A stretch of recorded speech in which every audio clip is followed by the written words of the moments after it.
Oke, sekarang kita lanjut ke video yang kedua. Yang belum menonton video pertama, silakan dia tonton dulu, oke? Masih sama dengan tema kemarin, yaitu bahasan video viral dari rekomendasi TikTok yang bertagar filsafat paling berbahaya. Tapi baiklah, kita tonton dulu videonya sebelum kita dibang. Nobody believes in you. You lost again and again and again. The lights are cut off, but you're still looking at your dream, reviewing it every day and saying to yourself, it's not over until I win.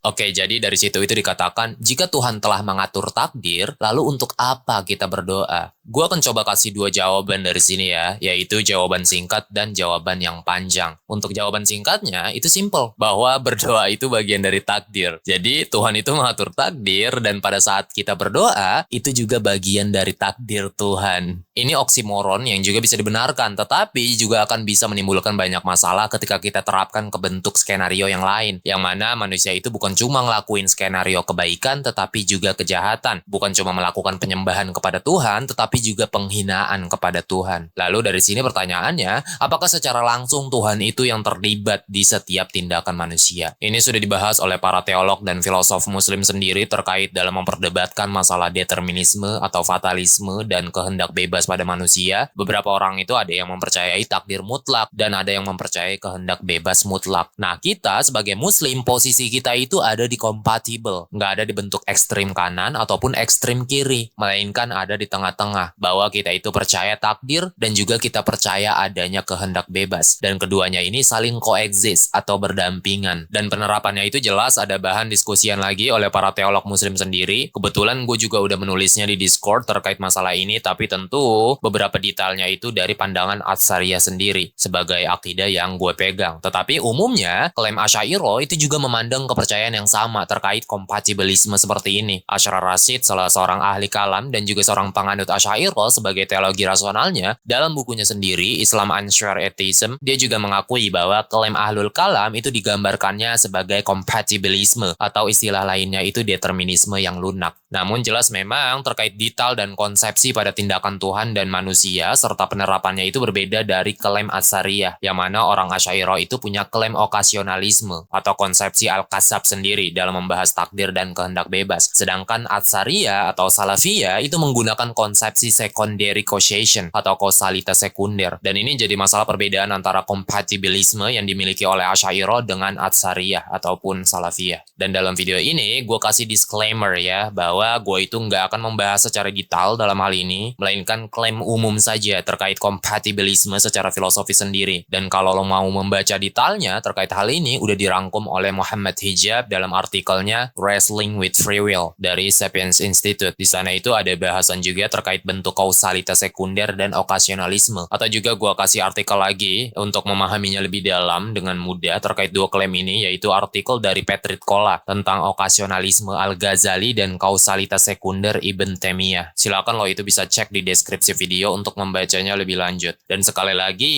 kita itu nggak akan membahas hal-hal yang detail dalam video ini ya, melainkan hanya menjawab klaim umum kompatibilisme sendiri secara filosofis. Tapi memang kalau kita mau jujur, ketika kita membahas masalah problem of free will atau masalah kehendak bebas, dan ketika kita mencoba mendamaikannya ke klaim kompatibilisme Islam, yakni kepercayaan pada kehendak bebas dan takdir manusia yang saling berdampingan, itu akan jadi masalah yang kompleks. Dan bisa dibilang, ini merupakan salah satu masalah filosofis yang paling serius bagi orang-orang beragama. Muhammad Hijab juga mengatakan hal yang sama dalam hal ini. Bahkan dia sendiri itu bilang nggak ada analogi, eksperimen pemikiran, atau jawaban filosofis yang bagus untuk menjawab permasalahan ini. Yang mana gue sendiri nggak setuju ya, karena dia sendiri mencoba menjawabnya. Dan dia yakin bahwa jawaban filosofisnya itu benar. Jadi kalau kita mencoba membandingkan sama katakanlah masalah problem of evil atau masalah suffering yang dikatakan paling tinggi permasalahan filosofisnya ketika berbicara keyakinan agama, yang mana Islam itu sudah menjawab semuanya dengan bentuk teodisi hikmahnya, itu bukan apa-apa. Tetapi terkait masalah problem of free will, ini yang malah paling membingungkan untuk dijawab bagi orang-orang yang beragama. Di satu sisi sisi, klaim alam semesta kita itu mengatakan bahwa kehendak bebas itu sepenuhnya ilusi, dan kita ditakdirkan memegang klaim determinisme yang keras, yang didasarkan oleh bukti penjelasan keadaan alam semesta di masa lampau. Para fisikawan itu meyakini hal ini. Sam Harris, Zionist Comeback, juga percaya diri meyakininya. Alex Rosenberg juga menegaskan hal yang sama. Joel Marks, Michael Ruse, filsuf biologi, bahkan ahli biologi dan neurologi sendiri kayak Robert Sapolsky juga mengatakan bahwa free will atau kehendak bebas itu cuman ilusi, yang mana kita itu nggak memilikinya. Pertanyaannya tentang the problem of free will sebagai permasalahan filosofis kita yang mengatakan bahwa kehendak bebas itu mustahil, bagaimana bisa kita mendamaikannya ke bentuk compatibilisme dalam Islam, bahwa kita itu dikatakan punya free will atau kehendak bebas, dan kita juga memiliki klaim determinis atau takdir yang menentukan dari sini, baik itu dari sebab hukum alam ataupun dari tindakan Tuhan dalam konteks ini. Bagaimana cara kita mendamaikannya? Nah, sekarang kita itu baru masuk ke jawaban yang lebih panjangnya. Dan kalau kita gunain asumsi yang tadi, dalam video seperti dikatakan, jika Tuhan sudah mengatur takdir, lalu untuk apa gunanya berdoa? Ini ada asumsi yang salah ketika kita berbicara takdir dan kehendak bebas sendiri. Dalam Islam, Tuhan itu sudah mengetahui takdir manusia, dan di saat yang bersamaan, dia juga menaruh kehendak pada manusia untuk memilihnya. Jadi sudah diketahui bahwa Tuhan itu mengetahui apa yang akan terjadi pada manusia di masa lalu, masa sekarang, dan masa depan. Tetapi masalahnya, kita sebagai manusia